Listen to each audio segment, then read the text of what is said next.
ওঙ্কার বাংলায় সঙ্গে রয়েছে আমি শিল্পা। আসছি বিস্তারিত খবরের দিকে। নববর্ষের প্রথম দিন মানেই বাঙালির প্রথম পার্বণ। নতুন আশা, নতুন স্বপ্ন নিয়ে আবারও একটা বছর চলার প্রথম উদযাপন।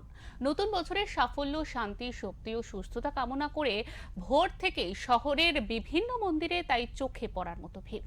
ভক্তরা পুজো দিয়ে সেখানে পৌঁছেছেন এবং বিভিন্ন মন্দির যেরকম দক্ষিণেশ্বর, কালীঘাট, লেক কালীবাড়ি, ইতিমধ্যেই সেখানে ভিড় দেখা যাচ্ছে মানুষের। সর্বত্রই বেজে চলেছে ঘণ্টার ধ্বনি, মঙ্গল কামনায় চলছে আরতি। পুরো বছরটাই ভালো যাক এই প্রার্থনা নিয়েই মন্দির চত্বরে ভক্তদের ঢল।